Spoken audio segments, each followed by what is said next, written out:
ডাকসু নিয়ে আমাদের প্রস্তাবনা আছে, আমরা নানা জায়গায় কথা বলছি।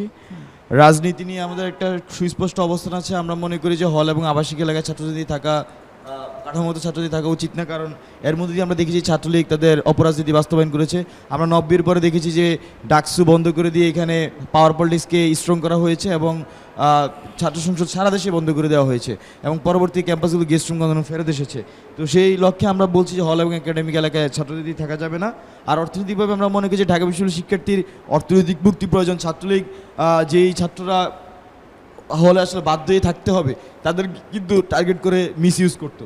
তো সেই অর্থনৈতিক মুক্তির জন্য আমরা মনে করছি বিশ্ববিদ্যালয়ের একই সাথে যেমন অর্থনৈতিক মুক্তি পাশাপাশি সে কিন্তু চাইলে একটা গবেষণামুখী স্টুডেন্ট বানাতে পারে। সেক্ষেত্রে 2500 শিক্ষকের সাথে যদি 2 জন করে আপনি টিএ নিয়োগ দেন, সেখানে 5000 শিক্ষার্থী কিন্তু আপনি নিয়োগ দিতে পারবেন।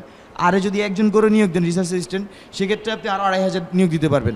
আপনি 7500 স্টুডেন্টকে সরাসরি ফান্ড করে তাকে গবেষণামুখী করতে পারবেন, গবেষণার জন্য তাকে উৎসাহ দিতে পারবেন, একই সাথে তার যে ফাইন্যান্সিয়াল প্রবলেম সেটা সলভ করতে পারবেন। আওয়ামী লীগ একটা এখানে কালচারাল আগ্রাসন চালিয়েছে বাঙালি জাতীয়তাবাদের নামে। তো বাংলাদেশি কালচার প্রতিষ্ঠার জন্য আমরা কাজ করে যাব। আমরা এখানে খাদ্য সমস্যার জন্য কাজ করে যাব। আমরা হলের যে অ্যাকোমোডেশন ব্যবস্থা সেই জন্য আমরা বলছি ওয়ান স্টুডেন্ট ওয়ান সিট, সেই নীতিমালায় গিয়ে আমরা হলের আবাসন সমস্যার সমাধান করব। আর এখানে একটা বিগ ইস্যু হচ্ছে যে আমাদের 47.5% উইমেন থাকা সত্ত্বেও আমরা উইমেনদেরকে একটা নিরাপদ ক্যাম্পাস দিতে পারি নাই, এবং সেজন্য আমি বাকের লজ্জিত বলি, অনুতপ্ত সবই বলবো। কিন্তু আমরা এই ডাকসুর মধ্যে দিয়ে এই জিনিসটা বাস্তবায়ন করা সম্ভব মনে করছি, কারণ দীর্ঘদিন আমরা প্রশাসনকে নানা ধরনের আইডিয়া দিয়ে গিয়েছি, কিন্তু প্রশাসন সেগুলো বাস্তবায়ন করতে ব্যর্থ হয়েছে। এই সুযোগটা আমরা ডাকসুর মধ্যে আশা করি পাবো। আর একাডেমিয়া সংস্কার ছাড়া এই বিশ্ববিদ্যালয়ের মুক্তি নেই। এখানে প্রথমেই শিক্ষক নিয়োগ প্রক্রিয়াটাকে স্বচ্ছ করতে হবে। দীর্ঘদিনে যে রাজনৈতিকভাবে যাদের চাকরি হয়েছে তাদেরকেও শিক্ষক থেকে বাদ দিতে হবে তাদেরকে, এবং হচ্ছে এখানে গবেষণা কেন্দ্রগুলো চালু করতে হবে। পাশাপাশি টিচার্স ইভ্যালুয়েশন সিস্টেমটাও চালু করতে হবে। আর এর পাশাপাশি আরেকটা জিনিস, যে রাজনৈতিক যে বিষয়টি ইতিমধ্যে ভাই বলেছেন, এই সংখ্যা প্রত্যেকটি শিক্ষার্থীর মনে। আমরা দেখেছি 5ই আগস্ট তার আগে ক্যাম্পাসে কে কে কাজ করেছে, কিন্তু within 5 days within 7 days media কীভাবে প্রেসক্রাইবভাবে কয়েকজন মানুষকে শুধু মনে হয় সে শুধু ডাকসু করতেছে। এটা খুবই দুঃখজনক এবং হতাশাজনক।